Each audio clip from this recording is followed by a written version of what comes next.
ನಿತ್ಯ ಧೂಪವನ್ನ ಮನೆಯಲ್ಲಿಯೇ ಬಳಸೋದ್ರಿಂದ ನಿಮ್ಮ ಮನೆಯ ಸುತ್ತಮುತ್ತಲ ಯಾವುದೇ ಸೂಕ್ಷ್ಮ ವೈರಾಣುಗಳನ್ನ ನಾಶಗೊಳಿಸುವ ಪೂರಕ ಅಂಶಗಳನ್ನು ಈ ಧೂಪವು ಹೊಂದಿರುವುದು ವಿಶೇಷವಾಗಿದೆ.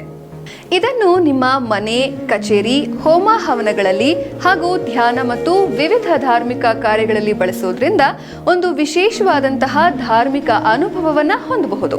ಒಂದು ಶುದ್ಧ ನಿತ್ಯ ಧೂಪವು ಒಂದು ಮನೆ, ಮನಸ್ಥಿತಿ, ಮನುಷ್ಯನ ಪರಿಸ್ಥಿತಿ ಹಾಗೂ ಆರೋಗ್ಯವನ್ನ ಬದಲಾಯಿಸಬಹುದು. ಹಾಗಾದ್ರೆ ಇನ್ಯಾಕ್ ತಡ? ಈಗಲೇ ಕೆಳಕಂಡ ನಂಬರ್ಗೆ ಕಾಲ್ ಮಾಡಿ ನಿತ್ಯ ಧೂಪವನ್ನ ನಿಮ್ಮದಾಗಿಸಿಕೊಳ್ಳಿ.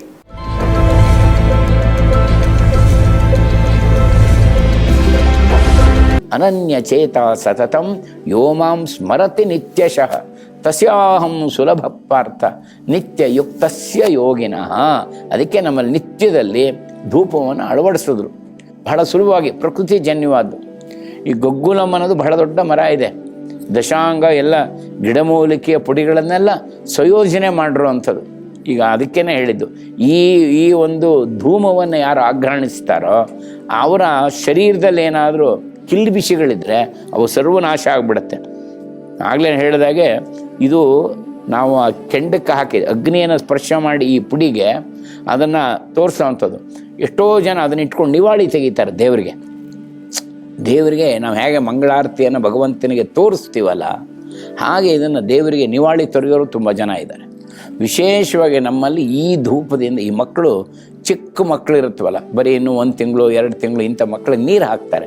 ಮಕ್ಕಳ ಬೆಳವಣಿಗೆ ಚೆನ್ನಾಗಾಗಲಿ ಅಂತ ಅಭ್ಯಂಜನ ಸ್ನಾನ ಮಾಡಿಸ್ತಾರೆ. ಮಕ್ಕಳಿಗೆ ನೀರು ಹಾಕಿದ್ಮೇಲೆ ಈ ಧೂಪ ಇದೆಯಲ್ಲ, ಇದರ ಒಂದು ಹೊಗೆ ಮಕ್ಕಳ ಮೇಲೆ ಬೀಳಬೇಕು ಅಂತಿದೆ. ನಮ್ಮಲ್ಲಿ ಚಿಕ್ಕ ಮಕ್ಕಳಿಗೆ ಹಿಂದೆ ಸಾಂಬ್ರಾಣಿ ಹೊಗೆ ಅಂತ ಹಾಕೋರು ಅಲ್ವೇ, ಕೆಂಡುಗಳನ್ನು ಇಟ್ಕೊಂಡು ಸಾಂಬ್ರಾಣಿ ಹೊಗೆ, ಹಾಲುಮಡ್ಡಿ, ಅದೇ ಹಾಲುಮಡ್ಡಿನೇ ಗುಗ್ಗುಲ, ಇದನ್ನೆಲ್ಲ ಹಾಕಿ ಮಗುಗೆ ಇದನ್ನೆಲ್ಲ ಚೆನ್ನಾಗಿ ಕೂದಲೆಲ್ಲ ಕಾಯಿಸೋರು ಮಗುನ ಇಟ್ಕೊಂಡು. ಇದರಿಂದ ಆ ಮಗುವಿನ ಶಕ್ತಿ ಲವಲವಿಕೆ ಆಗೋದು ಮತ್ತು ಒಂದು ರಕ್ತದ ಕಣ ಇದೆಯಲ್ಲ ಚೆನ್ನಾಗಿ ಪ್ರಚಲಿತವಾಗೋದು, ಶುದ್ಧವಾಗ್ಬಿಡೋದು, ಏನೂ ಕಾಯಿಲೆ ಬರ್ತಿರಲ್ಲ. ಇದೆಲ್ಲ ಈ ನಡುವೆ ನಿಜವೇ ಇಲ್ಲೋ ನಮ್ಗೆ ಗೊತ್ತಿಲ್ಲ, ಡಿಟಾಕ್ಸಿಫಿಕೇಶನ್. ಈಗ ಹೌದೌದು, ಹಿಂದೆ ಅದೆಲ್ಲ ಮಾಡ್ತಿದ್ರು. ಇದನ್ನೆಲ್ಲ ಧೂಪ ಹಾಕಿ ಕೆಂಡಕ್ಕೆ ಮಗುನಿಗೆಲ್ಲ ಆಡಿಸೋರು, ಹೊಗೆ ಬೀಳಲಿ ಅಂತ ಅದ್ರ ಪಾತ್ರ ಹತ್ಕೊಳ್ಳಿ, ಅದೆಲ್ಲ ಮಾಡಿ ಆಮೇಲೆ ಮಗುನ ಮಲಗಿಸೋರು. ಒಳ್ಳೆ ಈಗ ನೋಡಿ ಇವತ್ತು ಅದೆಲ್ಲ ಅವ್ರು ಮಾಡಿದ್ರಿಂದ ನಾವು ಇವತ್ತುವರೆಗೂ ಚಾರ್ಜ್ ಆಗಿದ್ದೀವಿ. ಯಾವ ಮೆಡಿಸನ್ನು ಅಗತ್ಯ ಇಲ್ಲ ನಮಗೆ, ಆನಂದವಾಗಿ ಇದನ್ನು. ಯಾಕೆಂದರೆ ಹಿಂದೆ ಮಾಡಿದಂಥ ಪ್ರೋಸೆಸ್ ಅದು. ಧೂಪಕ್ಕೆ ಎಷ್ಟು ಶಕ್ತಿ ಇದೆ. ಹಿಂದಿನವರು ಇದನ್ನೆಲ್ಲ ಮನೇಲಿ ನಮ್ಮಲ್ಲಿ ಯಾವಾಗಲೂ ಸಾಂಬ್ರಾಣಿ, ಹಾಲ್ಮಡ್ಡಿ, ಈ ಧೂಪದ ಪುಡಿಗಳು, ಇದನ್ನೆಲ್ಲ ಅದು ಪ್ರಕೃತಿ ಜನ್ಯವಾದ್ದು. ಈಗ ಅನೇಕ ಕಂಪನಿಗಳು ಅವರೆಲ್ಲ ಮಾಡಿ ಕೊಡ್ತಾ ಇದ್ದಾರೆ, ಸಂತೋಷ. ಅದರಲ್ಲೂ ನಮ್ಮಲ್ಲೂ ಅಷ್ಟೇ ದೇಶೀಯ ಹಸುವಿನ ತುಪ್ಪಕ್ಕಿದೆಯಲ್ಲ, ಅದ್ಭುತವಾದಂಥ ಸಾಮರ್ಥ್ಯ ಇದೆ. ಅದನ್ನು ನಾವು ಕಡೆಗಣಿಸೋಕ್ಕೆ ಸಾಧ್ಯವೇ ಇಲ್ಲ. ಎರಡೂ ಥರದಲ್ಲಿ ಅದು ಅಮೃತಮಯ ಇದ್ದಾಗೆ ಒಳ್ಳೆ ದೀರ್ಘಾಸು ಕೊಡುತ್ತೆ. ಮತ್ತು ಅದರ ಒಂದು ವಾಸನೆಯನ್ನು ಆಘ್ರಾಣಿಸಿದರೆ ವಿಶೇಷವಾದಂಥ ಸಾಮರ್ಥ್ಯ ಬರುತ್ತೆ ಅಂಥೇಳಿ ಉಲ್ಲೇಖ ಇದೆ. ಧೂಪದ ವಿಶೇಷತೆ ಇಷ್ಟೇ ಅಂತ ಅಂದ್ಕೊಂಡ್ರೆ ಅದು ನಿಮ್ಮ ತಪ್ಪು. ಧೂಪವು ದೇವರ ಪ್ರಾರ್ಥನೆಗೆ ಮಾತ್ರ ಸೀಮಿತವಾಗಿದ್ರೆ ಅದು ದೇವರ ಮನೆಯಲ್ಲಿ ಇರ್ತಿತ್ತು. ಆದರೆ ಧೂಪವು ನಮ್ಮ ದೇಹದ ಮೇಲೆ, ಮನಸ್ಸಿನ ಮೇಲೆ ಮತ್ತು ಸುತ್ತಮುತ್ತಲಿನ ವಾತಾವರಣದ ಮೇಲೆ ಪರಿಣಾಮ ಬೀರುತ್ತೆ ಅಂದ್ರೆ ನಂಬ್ತೀರಾ? ಎಸ್, ನಂಬಲೇಬೇಕು.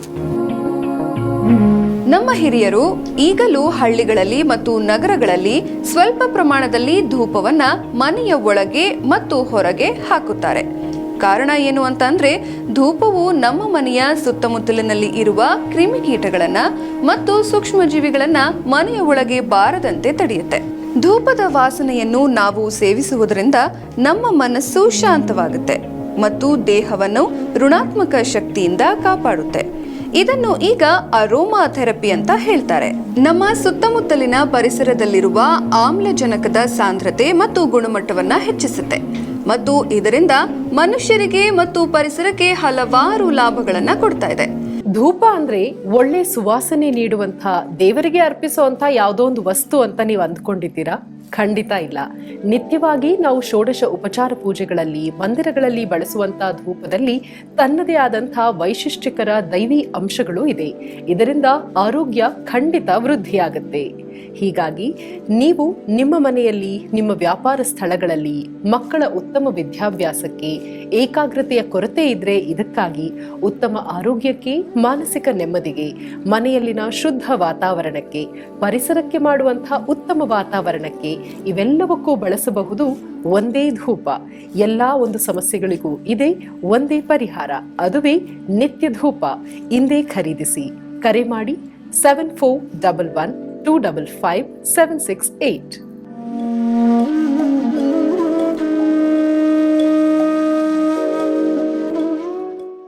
ಕೌಂತೆಯ ಪ್ರತಿಜಾನೇಹಿ ನಮೇ ಭಕ್ತ ಪ್ರಣಶ್ಯತೆ. ನಮ್ಮವರೆಲ್ಲ ಮಾಡದೆ ಷೋಡಶ ಉಪಚಾರ ಮಾಡಿದ ಉದ್ದೇಶನೇ ಅದಕ್ಕೋಸ್ಕರ. ನಿನ್ನ ಕೈಲಿ ಏನಾಗುತ್ತೆ ಅದನ್ನು ಭಗವಂತ ಸಮರ್ಪಣೆ. ಇದು ಪ್ರಕೃತಿ ಜನ್ಯವಾದ, ಇದಕ್ಕಾಗಿ ನೀನು ವಿಪರೀತ ಏನು ಕಷ್ಟಪಡಬೇಕಾದ್ದಿಲ್ಲ. ಅವನು ಕೊಟ್ಟಿದ್ದನ್ನು ಅವನಿಗೆ ಸಮರ್ಪಣೆ ಮಾಡಿ. ಈಗ ನಾವು ಬಿಲ್ಪತ್ರೆ ಆಗಲಿ, ತುಳಸಿ ಪತ್ರೆ ಆಗಲಿ, ಗರಿಕೆ ಆಗಲಿ, ಗಂಗೆ ಆಗಲಿ ನಾವೇ ಸೃಷ್ಟಿ ಮಾಡಬೇಕಾದ್ದಿಲ್ಲ. ಅದನ್ನು ಭಕ್ತಿಯಿಂದ ಸಮರ್ಪಣೆ ಮಾಡು, ಅಷ್ಟಕ್ಕೆ ಭಗವಂತ ಸಂತೋಷ ಪಡ್ತಾನೆ. ಪತ್ರಂ ಪುಷ್ಪಂ ಫಲಂ ತೋಯಂ ಯೋಮೇ ಭಕ್ತ್ಯಾ ಪ್ರಯಚ್ಛತಿ ತದಹಂ ಭಕ್ತ್ಯುಪಕ್ಷತ ಮಷ್ಣಾಮಿ ಪ್ರಯತಾತ್ಮನಃ. ನೀನು ಭಕ್ತಿಯಿಂದ ಏನು ಸಮರ್ಪಣೆ ಮಾಡಿದ್ರು ಕೂಡ ನಾನು ಸ್ವೀಕಾರ ಮಾಡ್ತೀನಿ. ನಿಜವಾಗ್ಲೂ ನಮ್ಮಲ್ಲಿ ಹಿರಿಯರು ಧೂಪ ಮಾಡುವಾಗ ಹೀಗೆ ಧೂಪ ತೋರಿಸುವ ಕಣ್ಣೀರು ಹಾಕೋರು. ಏನೋ ಒಂಥರ ಭಗವಂತ ಇದನ್ನು ಸ್ವೀಕಾರ ಮಾಡ್ತಾ ಇದ್ದ, ಖಂಡಿತ ಸ್ವೀಕಾರ ಮಾಡ್ತಾನೆ. ನೀವು ಶುದ್ಧವಾದಂಥ ಧೂಪವನ್ನು ನಾವು ನೋಡ್ತೀವಲ್ಲ, ಈ ದೇಶೀಯ ಹಸು ತುಪ್ಪವನ್ನು ಬೆರೆಸಿ, ಗಂಧದ ಪುಡಿಯನ್ನು, ಶ್ರೀಗಂಧದ ಪುಡಿಯನ್ನು ಬೆರೆಸಿ, ಮತ್ತು ಈ ಜೇನು ತುಪ್ಪವನ್ನು, ಪ್ರಾಕೃತಿಕ ದೇವವನ್ನು ಬೆರೆಸಿ, ಇದೆಲ್ಲ ಪ್ರಕೃತಿಜನ್ಯವಾದ, ಶುದ್ಧವಾದ್ದು, ಅತಿ ಶುದ್ಧವಾದ್ದು. ಇದಕ್ಕೆ ಯಾವುದೇ ಕೆಮಿಕಲ್ಸ್ ಯಾವುದೇ ಮಿಕ್ಸ್ ಇಲ್ಲದೆ ಇರೋವಂಥದ್ದು. ಇಂಥದ್ದನ್ನು ಇಟ್ಟು ಭಗವಂತನಿಗೆ ತೋರಿಸ್ತಾ ಇದ್ದರೆ ನಮ್ಮಲ್ಲಿ ಹಿರಿಯರು ಅದನ್ನು ತೋರಿಸ್ತಾ ಕಣ್ಣೀರು ಹಾಕೋರು.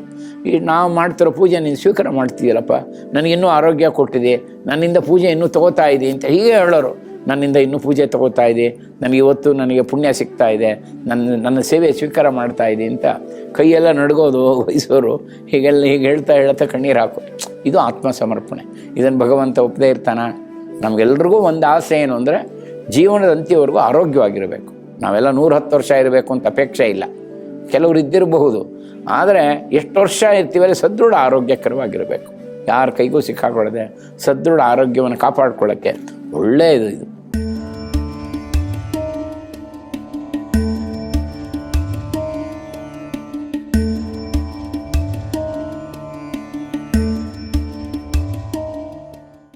ಈ ಭೂಮಿಯು ಸಕಲ ಜೀವರಾಶಿಗಳಿಗೂ ಅತ್ಯಗತ್ಯ. ಅಲ್ಲದೆ ಪ್ರಕೃತಿಯು ನಮಗೆ ಎಲ್ಲವನ್ನೂ ನೀಡಿದೆ. ಶುದ್ಧ ಗಾಳಿ, ಔಷಧ ಅಂಶವುಳ್ಳ ಸಹಸ್ರಾರು ಗಿಡಮೂಲಿಕೆಗಳು ಹಾಗೂ ನಮ್ಮ ದಿನನಿತ್ಯದ ಜೀವನದಲ್ಲಿ ಬಳಸುವ ಪ್ರತಿ ಅಂಶದಲ್ಲೂ ಪ್ರಾಕೃತಿಕ ಅಂಶಗಳನ್ನು ಒಂದಲ್ಲ ಒಂದು ರೀತಿಯಲ್ಲಿ ಬಳಸಲ್ಪಡುತ್ತಿರುವುದು ವಿಶೇಷ. ಈ ಉತ್ಪನ್ನವು ಗಂಧದ ಪುಡಿ, ಗುಗ್ಗುಳ, ಕೊಷ್ಟ, ಲಾವಂಚ, ಅರಿಶಿನ, ವಚ, ಅಗರು, ದೇವದಾರು ಮತ್ತು ಅಪರೂಪದ ಹಿಮಾಲಯದ ಗಿಡಮೂಲಿಕೆಗಳಿಂದ ತಯಾರಿಸಲ್ಪಟ್ಟಿರುವಂಥದ್ದು.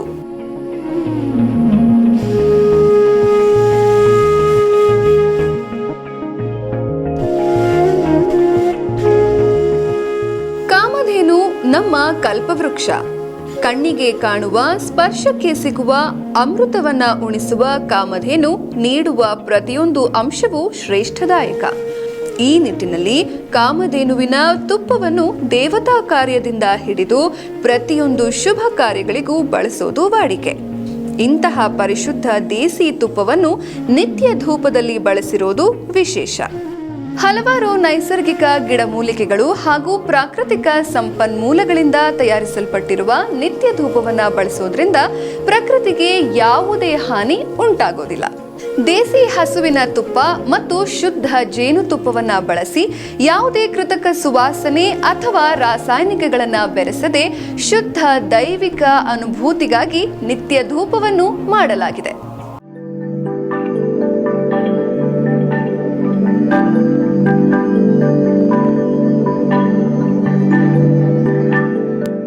ವಿಶೇಷವಾಗಿ ಧೂಪದ ಸಮರ್ಪಣೆ ಭಾಳ ವಿಶಿಷ್ಟವಾಗಿ ಇದರಲ್ಲಿ ಇನ್ನೊಂದು ಹೇಳ್ತಾರೆ. ಮುಖ್ಯವಾಗಿ ದಶಾಂಗಂ ಗುಗ್ಗುಲಂ ಧೂಪಂ ಸುಗಂಧಂಚ ಮನೋಹರಂ. ಸುಗಂಧವಾಗಿದೆ, ಮನೋಹರವಾಗುತ್ತೆ. ನಿನ್ನ ಮನಸ್ಸಿದೆಯಲ್ಲ, ಇದು ಉಲ್ಲಾಸಕರವಾಗುತ್ತೆ ಸ್ವಾಮಿ. ಇದನ್ನು ನೀನು ಕೊಟ್ಟಂತೆ ಇಷ್ಟು ಈ ಗುಗ್ಗುಲಂ ಇದೆಯಲ್ಲ, ಇದನ್ನು ಮುಟ್ಟಿದ್ರೆ ಅಂಟು ಜಾಸ್ತಿ. ಅದು ಎಷ್ಟು ಘಮ ಅಂತಿರುತ್ತೆ, ಎಷ್ಟು ಕೈ ತೊಳ್ಕೊಂಡ್ರೂ ಹೋಗಲ್ಲ. ಈ ದೇಶಿ ತುಪ್ಪ ಒಂದೊಂದ್ಸಲ ಅಂಟ್ಕೊಂಡ್ರೆ ಹೋಗಲ್ಲ, ಜಿಡ್ಡು ಭಾಳ ಕಷ್ಟ. ಹಾಗೆ ಇದು ಗುಗ್ಗುಲ ಮಟ್ಟೆ ಪ್ರಕೃತಿ ಜನ್ಯವಾದ್ದು, ಇದನ್ನು ಮುಟ್ಟಿ ಪುಡಿ ಮಾಡಿ ಹಾಕ್ತೀವಲ್ಲ, ಅಂಟ್ಕೊಂಬಿಟ್ರೆ ಹೋಗೋದಿಲ್ಲ, ಘಮ ಘಮ ಘಮ ಅಂತಿರುತ್ತೆ. ಏನು ತಿಂದರೂ ಅದೇ ವಾಸನೆ ಕೈಗೆ ಅಂಟ್ಕೊಂಡ್ಬಿಟ್ಟಿರುತ್ತೆ.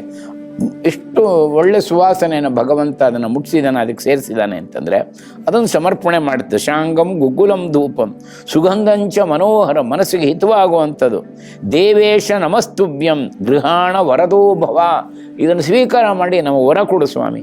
ಧೂಪಮಾಗ್ರಾಪಯಾಮಿ, ಅದ್ಭುತವಾದ ಎಲ್ಲ ದೇವತೆಗಳಿಗೂ ಇದನ್ನೇ, ಈ ಮಂತ್ರವನ್ನು ದೇವಿಗೆ ಬೇರೆ ಥರ ಮಂತ್ರ ಹೇಳ್ತಾರೆ, ಅದರ ಸಮರ್ಪಣೆ ಒಂದೇ, ಪ್ರಕೃತಿ ಜನ್ಯವಾದ್ದೇ ಸಮರ್ಪಣೆ ಮಾಡ್ತಾರೆ. ದೇವತೆಗಳು ಕೇಳೋದು ಅದನ್ನೇ. ನೀನೇನಿದೆ ತೇಷಾಂ ಸತತಯುಕ್ತಾನಾಂ ಭಜತಾಂ ಪ್ರೀತಿಪೂರ್ವಕಂ ದದಾಮಿ ಬುದ್ಧಿಯೋಗಂ ತಂ ಏನ ಮಾಂ ಉಪಯಾಂತಿತೆ. ನೀನು ಪ್ರೀತಿಯಿಂದ ನೀನೇನು ಸಮರ್ಪಣೆ ಮಾಡಿದ್ರು ಕೂಡ ನೀನು ಮೋಕ್ಷ ಪಡೆಯುವಂಥ ಗುಣ ನಾನೇ ಕೊಟ್ಬಿಡ್ತೀನಿ. ದದಾಮಿ ಬುದ್ಧಿಯೋಗಂ ತಂ ಏನ ಮಾಂ ಉಪಯಾಂತಿತೆ, ಭಗವದ್ಗೀತೆ ಶ್ಲೋಕ. ಅಲ್ಪಮಪ್ಯಸ್ಯ ಧರ್ಮಸ್ಯ ತ್ರಾಯತೆ ಮಹತೋ ಭಯಾತ್. ಅಲ್ಪಮಪ್ಯಸ್ಯ ಧರ್ಮಸ್ಯ, ಸ್ವಲ್ಪ ಧರ್ಮ ತೋರಿಸು, ನನಗೆ ಸಮರ್ಪಣೆಯನ್ನು ತೋರಿಸು. ನೀನು ಹಚ್ಚುವಾಗ ಧೂಪ ನೀನೇ ಆಗ್ರಹಣಿಸೋದು, ಈ ಧೂಪವನ್ನು ಆಗ್ರಹಣಿಸಿ ಅದರ ಪ್ರಯೋಜನ ಪಡ್ಕೊಳ್ಳೋ ನೀನೇ, ಅದು ನನಗೆ ತೋರಿಸು ಸಾಕು, ನಿನಗೆ ನಾನು ಅನುಗ್ರಹ ಮಾಡ್ತೀನಿ. ಸ್ವಲ್ಪ ಮಪ್ಯಸ್ಯ ಧರ್ಮಸ್ಯ ತ್ರಾಯತೋ ಮಹತೋ ಭಯ, ಅತ್ಯಂತ ಭಯಂಕರವಾದಂಥ ಗಂಡಾಂತರದಿಂದ ನೀನು ದೂರ ಮಾಡಿಬಿಡ್ತೀನಿ ಅಂತ. ಈಗ ನಿಜಕ್ಕೂ ನಾವೇನೋ ಈಗ ನೋಡ್ತಾರೆ ಪರಿಸರದಲ್ಲಿ ಮತ್ತೆ ಕೋವಿಡ್ ಬರುತ್ತೆ ಅಂತ ಎಲ್ಲ ಕಡೆ ಹೇಳ್ತಾ ಇದ್ದಾರೆ. ಆ ಗಂಡಾಂತರದ ಭಗವಂತನೇ ದೂರ ಮಾಡ್ತಾನೆ. ನಮ್ಮ ಮನೇಲಿ ಆ ಕೆಟ್ಟ ಬ್ಯಾಕ್ಟೀರಿಯಾಗಳು ಬರದೇ ಅವರಾಗೆ ಭಗವಂತ ಅನುಗ್ರಹ ಮಾಡಲಿ. ಈ ದೃಷ್ಟಿಯಿಂದಲೇ ಭಗವಂತನಿಗೆ ತೋರಿಸಿ ನಾವು ಸುರಕ್ಷಿತವಾಗಬೇಕು, ಮುಖ್ಯವಾಗಿ ಅದು. ಇವತ್ತು ನಾವು ನಿಮಗೆ ಒಂದು ಇಂಟ್ರೆಸ್ಟಿಂಗ್ ವಿಚಾರವನ್ನ ತಿಳಿಸ್ತಾ ಇದ್ದೀವಿ. ಧೂಪ ಅಂತಂದ್ರೆ ಸಾಮಾನ್ಯವಾಗಿ ಎಲ್ರಿಗೂ ಗೊತ್ತಿರೋದೆ, ಸುವಾಸನೆ ಬರೋದೆಲ್ಲ ಧೂಪ ಅಲ್ಲ. ಹಾಗಂತ ಒಳ್ಳೆಯ ಧೂಪ ಇಲ್ವೇ ಇಲ್ಲ ಅಂತಾನೂ ಅಲ್ಲ. ಹೀಗಾಗಿ ನಾವು ನಿಮಗೆ ಒಂದು ಒಳ್ಳೆಯ ಧೂಪವನ್ನ ಪರಿಚಯಿಸ್ತಾ ಇದ್ದೀವಿ, ಅದುವೇ ನಿತ್ಯ ಧೂಪ. ಇದನ್ನ ಹಲವಾರು ನೈಸರ್ಗಿಕ ಗಿಡಮೂಲಿಕೆಯಿಂದ ಹಾಗೂ ದೇಸಿ ಹಸುವಿನ ತುಪ್ಪದಿಂದ ಮಾಡಲಾಗಿದೆ. ಇದರಲ್ಲಿ ಯಾವುದೇ ರೀತಿಯ ಕೆಮಿಕಲ್ಸ್ಗಳಿಲ್ಲ. ಇದನ್ನ ನಾವು ಮನೆಯಲ್ಲಿ ಬಳಸೋದ್ರಿಂದ ಮನೆಯಲ್ಲಿ ತುಂಬಾನೇ ಪಾಸಿಟಿವಿಟಿ ಬರುತ್ತೆ ಅಂತಾನೆ ಹೇಳಬಹುದು. ಈ ನಿತ್ಯ ಧೂಪವನ್ನ ಬಳಸಿ ಒಳ್ಳೆಯ ಅನುಭೂತಿಯನ್ನ ಪಡೆಯಿರಿ. ನಿತ್ಯ ಧೂಪ ಶುದ್ಧ ಧೂಪ.